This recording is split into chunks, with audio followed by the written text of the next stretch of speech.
Hey everybody, I'm Rick. Welcome to Talking Habs, where you get your daily fix of Bleu Blanc Rouge.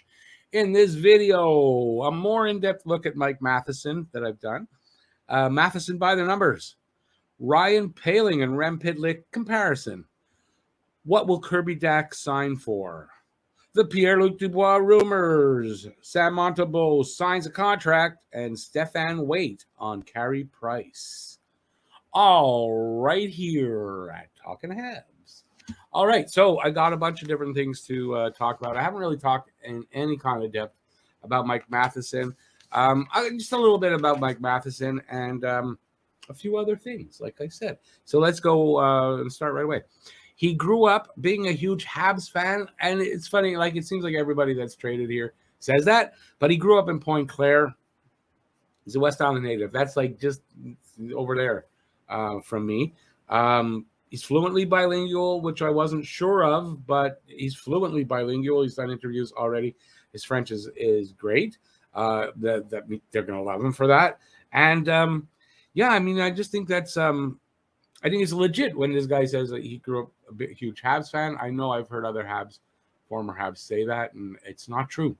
But this case, I do believe it. He was the captain of the Lac St. Louis Lions and won a championship there with, and the reason I say it, with teammate Jonathan Drouin in 2011. So he was teammates with Drouin. So there's a connection there. I don't think it's why Montreal traded for him, but there's that connection. Maybe that helps Drouin. It might. We'll see. We keep saying things like that. We'll see what happens. He's 28. He's entering his prime as a defenseman. I think when I was younger, everybody, their prime was this to this. Nowadays, it seems like the forwards hit their prime a few years earlier than a defenseman. He's like right in his prime, just started. I think that's great. Same, a little bit later than Petrie when we got him, like a couple of years. Petrie was just before his prime. So I think this is going to be really good. He had his best season last year, which, that's it. He's in his prime now. He should be having his best seasons. We should see the Montreal fans should see the best of this guy. He's 6 years younger than Petrie. That's good. Here's his hockey DB, so we can look at his numbers if I can just find it. Here you go. So, like I said, he is a I may not have said this. Defenseman, left shot. He was born February 27th, 94. My late brother was born February 27th, so I kind of like that. In Point Claire, Quebec, he's 28, 6'2". He weighs 188, 190 is close enough. And he's a very good skater. Skates like the wind is how I've seen it. Very fluid, good vision. Makes very creative on the ice. I think that's kind of what Montreal's looking for, right? And apparently great leadership skills. And being from Montreal, it's been said that he understands the market, understands the quirkiness of the Montreal market, and therefore should be able to handle it a little bit more. He's from here. His family is here. That gives him a little bit more support, for him and his wife and the kids and all that. Those things help. You might say that doesn't mean much, but those things do help. So, these are some of the reasons why I think they reached out for him. There's another one too. So like I said, he plays on the left side, but he can play the right side. I don't think he's played a ton on the right side, but he can play the right side. And I read where that was a bit of an influence into why one of the reasons why Hughes insisted on getting him. And there's another reason too, which we'll go over. Let's see. So with him here, and he's not a right side defenseman, I have this for you, and then we'll talk about him a little bit more. And this is what I think the D might look like next season, unless there's any other kind of moves. I don't know. But with what players are here right now, I'm just like I thought they might match up Edmondson and Matheson on the right to have Savard not there. But, Matheson's there and Savard, maybe Matheson makes up. Maybe they both make up for each other's mistakes. I don't see Savard really. Honestly, I don't know. It's scary to think Savard to be first pairing defenseman, but in a season where you don't care if you tank, it works. Edmondson and Sheneman. I know Sheneman might be somebody you might not have thought of. His contract works for Montreal. I think he might be good enough to play there. I liked what I saw from Sheneman last season, and I kind of seen this a lineup where he was second pairing, and I thought, with what's there, if they don't make any improvements, I could see this. Third pairing, Gooley, if he makes it, or Harris, and Weidman. They re-signed Weidman for 2 years. It's not to sit on the bench or to be the seventh guy. It's to play third pairing, to be a power play quarterback. I think Gooley makes it, and maybe Harris is the swing guy. But we also have Otto Leskinen, who might make some appearances this year. And then there's Justin Barron, who actually, could benefit from a year in the AHL and maybe not starting out in Montreal right away. He also has the waiver exempt stuff, so if they're looking to save any cap space or they have to juggle guys around, you got to figure, they'll send him down. So I think, this could be what it is, but I think there might be some changes. I do really think they're going to add a right side defenseman, probably through the waiver wire, as Hughes has said he's going to look at doing. But I mean, that could be what it looks like. But with the guys that are here right now. Okay, so this is some stuff on Hughes talking about Matheson. I know him as an individual, said Hughes, who also grew up in Montreal's West Island. I really feel comfortable that Mike is the kind of person in our locker room at this point in his career who can assist our young players, be it the draft picks like Slafkovsky or our young defensemen that are trying to make their way as regular NHL players. I think Mike is a 5-star human being who can be of great assistance to our club in helping our young players. In any trade that we were going to contemplate with Pittsburgh or any other team that involved Jeff Petrie, one of the elements that had to either come in the trade or we had to be able to thereafter acquire was a defenseman. Hughes said, we weren't prepared to go into next season with only 2 defensemen who had played full-time or had extensive NHL experience, and that's Edmondson and Savard. And yeah, I don't really like the idea of that. So I think the waiver wire is probably going to give some nice options in training camp as teams are forced to waive guys because of money, and they just don't have the room. So now Matheson, this is his hockey DB. I said, look at his numbers. I think I had it up here already, but in 417 games, he's got 49 goals, 89 assists, 138 points, and hasn't played a lot of playoff games, 20 playoff games, 1 goal, 6 assists, 7 points. But, there's potential there with this guy. And because he's reached his prime, I think we're going to see the best out of this guy. A little bit more about him. Yeah, the 28-year-old is coming off of a season that saw him score 11 goals, 33 points in 74 games. He's capable of playing on the power play, but was only able to add 2 assists and no goals last season on Pittsburgh's second power play unit. But don't forget, they have Chris Letang there, who eats up a ton of power play time on that side, and I think that's why that happened. He has all the necessary skills to be a good two-way defenseman, and more importantly, he can play both the left and right sides of the blue line. He has excellent mobility and NHL size, and is adept at generating the transition teams need to counterattack. His downside, however, is consistency. So welcome, Jeff Petrie. I mean, that's like the one knock on this guy is he will make some games where he'll look horrible, a lot of games where he'll look really good. To me, that's Jeff Petrie. So we're just getting back a very similar guy to that, right? At least that's what I think. There will be games where he looks like an all-star, and then others where he will make several glaring errors. So consistency is something he can improve on, and usually defensemen do that with age, the good ones. Also, Matheson can be relied upon to play heavy minutes in all situations. Again, Petrie. While this adds another left-hander to the Habs lineup, he does bring a similar style of game to that of Petrie and provides Hughes with the option of protecting the younger defenseman in the system. His arrival also allows for options to either call up a young defenseman or allow Caden Gooley and Jordan Harris to play with the Laval Rocket. And I think either or. I don't know if both will play down there, but we'll see what kind of moves they make.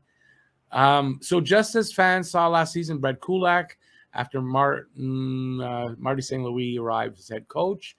Marty St. Louis, once he works with Matheson, I think we're going to see that have a big effect on how he plays here. So there's that involved there that I think Marty St. Louis can get the best out of him. Yeah, I don't think I need to read the rest. He's an effective puck-moving defenseman who skates like the wind and who excels at offensive zone entries, something Montreal struggled with last year. His style of play is quite similar to Petry's, who was also headed into his prime when he arrived in Montreal, as I said earlier. He's well equipped to play the up-tempo game that head coach Marty St. Louis wants this team to play, keeping constant pressure on their opponents instead of always retreating to the defensive end.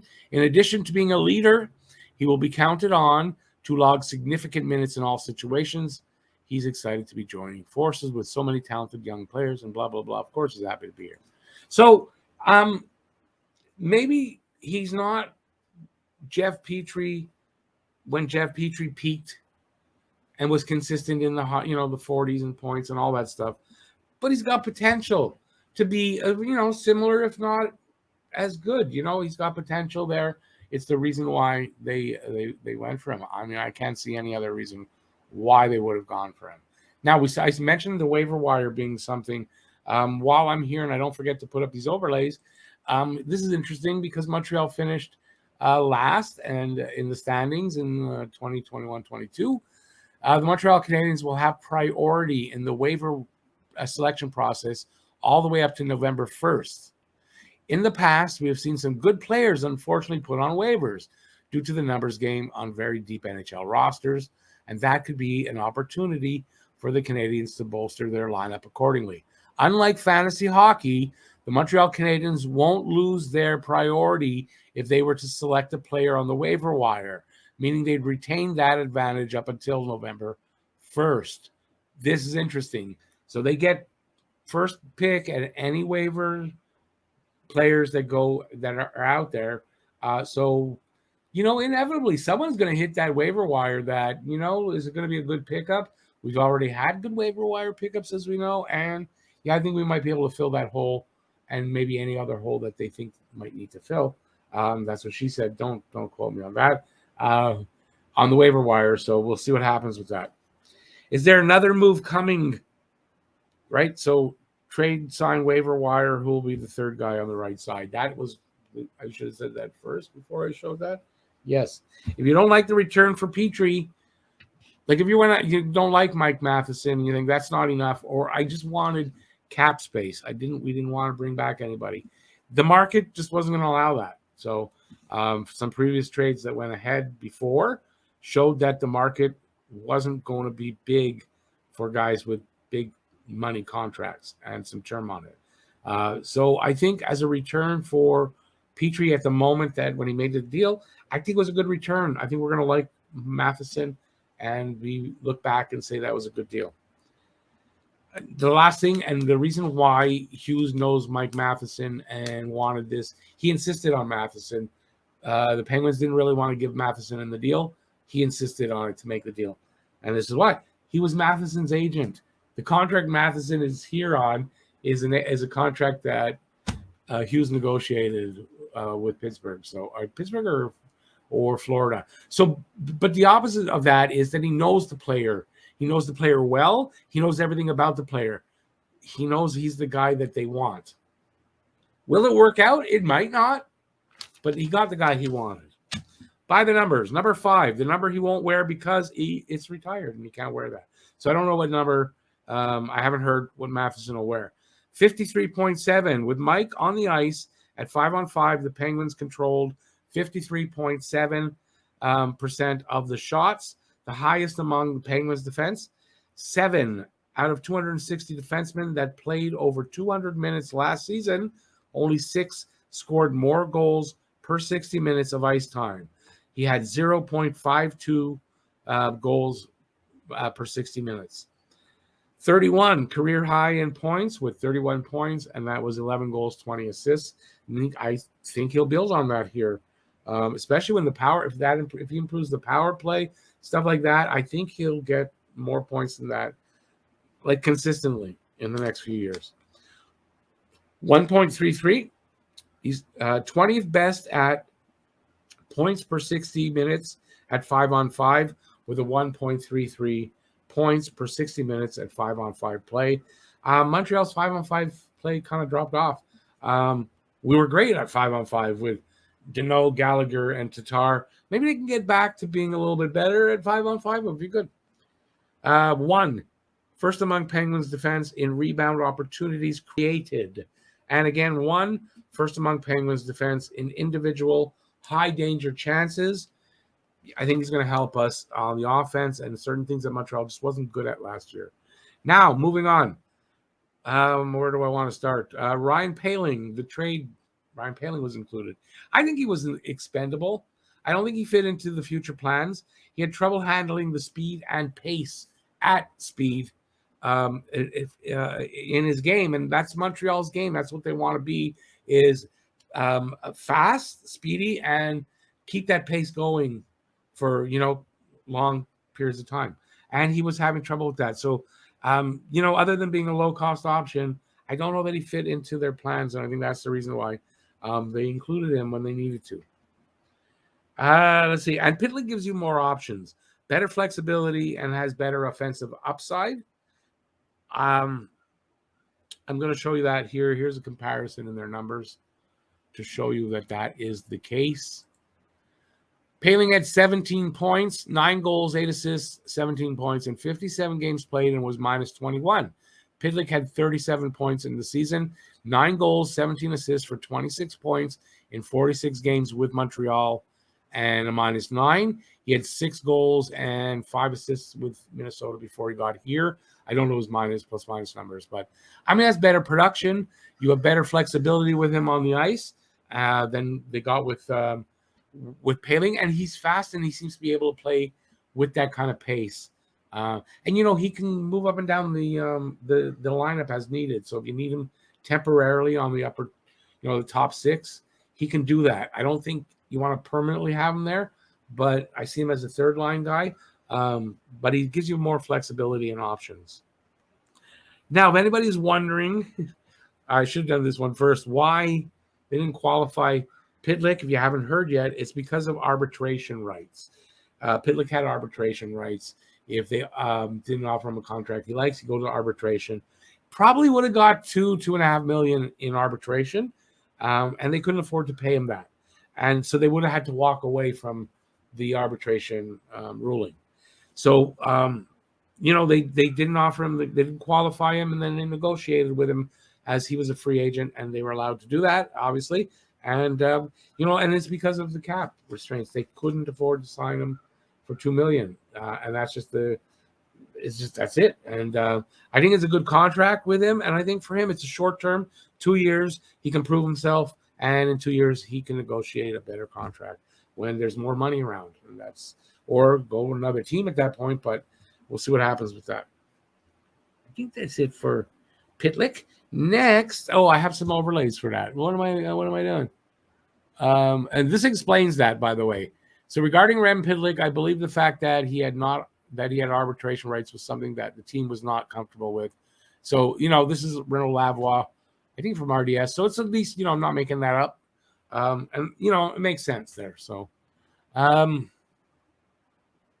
think that's it. All right. Next up is, let's take a look at Poehling, his hockey DB. Not much production there. 85 games in the NHL, 13 goals, 9 assists, 22 points. It's average numbers, below average numbers, if you ask me, right? And then you got Pitlick in 77 games, which is less, and he had 15 goals, 24 assists, 39 points.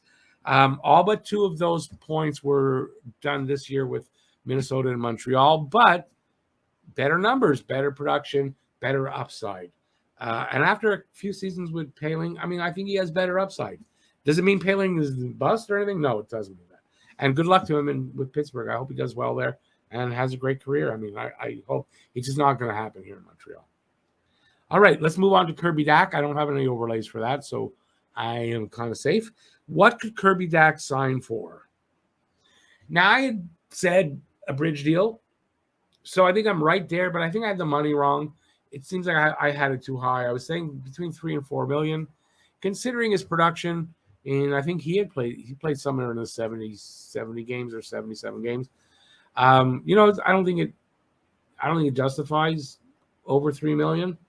I do think it'll be short term, 2 years, and that seems to be what people in general, people that know better than me. 2 years, $2 million, which is something that Montreal could actually swing, even if they don't move anybody. If they had juggled around the lineup and have guys down in the minors that might not, if they could save some cap space, and if everybody's healthy and they don't have anybody on the LTIR, they could still swing that with Dak. It gives him 2 years to prove himself, to sign a better contract. So, yeah, I think that's what you're going to get. He's going to get 2 years, $2 million in that ballpark, somewhere there. Now, where does Hughes find the cap space? And so, like I said, you can juggle around the lineup, and even with everybody healthy. But if Price isn't ready to go, Byron is questionable. I mean, then you're on the LTIR money, and then there you got the money to sign him, and it's not a problem. So, but that's if everybody's healthy. I don't think everybody will be healthy, so I don't think that's going to be like a thing to even worry about. Does Dak start his Habs career at 2C or 3C? So second or third line center. I could see that probably he's going to start on the third line and work his way up. You got Dvorak there. Dvorak can fill in or can start second line center and play a good while there without any problem. It's not a season Montreal's expecting to win anything, so it doesn't matter. And I think he can start on the 3C and then work his way, and his play will decide whether he moves up. So that's what I'm going to say if he's going to start on third line center. Now, next item up for bids here on Talking Habs. Can we agree Montreal is not trading any core pieces to acquire Pierre-Luc Dubois? Nor should they. They shouldn't give up any future pieces to make that deal. No. They're not acquiring Pierre-Luc Dubois. They're not negotiating for Pierre-Luc Dubois. Well, I shouldn't say that. They didn't initiate any negotiations. Sure, Winnipeg probably called Montreal. Hugh said he'll talk about anybody, and that's it. But it didn't mean that they're looking to do this deal. I don't think so. I think they should just be patient and wait for 2 years. If PLD wants to be in Montreal, he'll maneuver it so that he doesn't sign a long-term deal with anyone. And he'll be here in 2 years when he's a UFA. That's it. That's all. That's what I think. So no PLD in Montreal this season. In 2 years, maybe. I don't really want him here. He wants to get out of every contract he's had. I don't really want him here, even on as a UFA, but we'll see what they do. Sam Montembeault. Monty signed a 2-year, one-way contract, so it's not a two-way. They don't show the money anymore. It's for $1 million each season, so it's 2 year, $2 million. So the $1 million AAV. Good move, gives them good flexibility in nets. If Price isn't ready to go, you got the same tandem as last season. I don't think anything wrong with that, as long as Jake Allen can stay healthy. Monty had his operation in May for his wrist. I don't know which wrist it was, and should be perfectly ready for start of the season. I think it's good. I like Monty. I thought he got better as the season went along, and I think in a season where you want to tank anyway, that's how you tank. You don't have the best tandem in there. You don't have the best guys on defense or in net, and that's how you tank. And I think that's what they might be doing, because they know they're not going to finish in the playoffs. They're not making the playoffs. They're not making the playoffs. That's ridiculous. Last up, speaking of Carey Price. So there is this article, and it's about time. That's a long video. Former Habs goalie coach thinks Price will be ready to start season. And this is from Stefan Waite. But like every goalie at his age, you can't play him 60 games anymore. That's what Stefan Waite says. I think that makes sense. Thing is, he's got no evidence to say that Price will be ready and he'll be fine and healthy. It's all about he believes and he thinks and he knows Carey, and Carey takes care of himself and that kind of stuff. And he wants to do that, and he wants to win a cup and that kind of stuff. And I don't know that that's proof that Carey Price is going to be ready. We haven't heard anything. That in itself doesn't mean anything, but we haven't heard anything. There's no updates. I think if things were positive and going well, I think we'd hear updates. I just think that because we're not hearing anything, I don't think it's going to be great news for Price. So I don't think he starts the season, but we'll have to kind of see. And so this is here's what is being said about it. I'm expecting it's going to be him in goal in September, and he's going to be healthy. Wait at it. But like every goalie at his age, you can't play him 60 minutes anymore. So you want to be smart. the way he manages time for the games and practices. That's very important. That's why that's very important to have a very good backup like Jake Allen. He can take easily 30, 35 games a year and carry 45 games in a perfect world. I believe there's a lot of hockey left in Carey. And honestly, if I had to bet some money, I think I'd bet that Carey is going to be ready for next season. But that's not, there's no proof, If I had to bet money, I'm going to bet that he's going to be ready. It doesn't mean anything. Doesn't mean he's going to be ready. Price said last month that he had a platelet-rich plasma injection in his knee and is doing everything he can to be able to play next season. And that also doesn't mean that he will be ready. Waite believes Price might be willing to waive the no movement clause in his contract in order to play for a team that has a better chance of winning the Stanley Cup than the rebuilding Canadiens. Of course, Price would first have to prove he can stay healthy. I've said this. There's no trade for Carey Price without him playing and proving that he can play, and he's back to being fine. Waite says, I know one thing. He loves Montreal. He loves the Montreal history, the Canadiens tradition, and stuff like that. So it must be a big dilemma for him right now. Sure it is. I mean, he doesn't want to move. He said he doesn't want to go anywhere, and he wants to win the cup here with Montreal and complete his contract. I don't doubt that that's accurate. So I just think that there's not much to that. It's all he feels that. I don't think that means anything. He believes that he'll start. So I believe that he won't. Does that mean that he won't? And I mean, Stefan Waite, does he get any inside information? He kind of says they don't talk about hockey. They talk about other things. They don't. So I don't think Price is allowed to tell him what's going on. So how does he know? I just don't see how he knows. That's it. So there you go. That's the video. Thanks for watching. Give a thumbs up if you like the video. Give a thumbs up right now. Leave a comment in the comment section. That's down below. And let me know what you think about what I'm, crazy stuff I'm saying. Stay safe out there. Peace out, y'all. And that's it. Bye, everybody. And check out that video that popped up there probably 15 seconds ago. Ciao, everybody.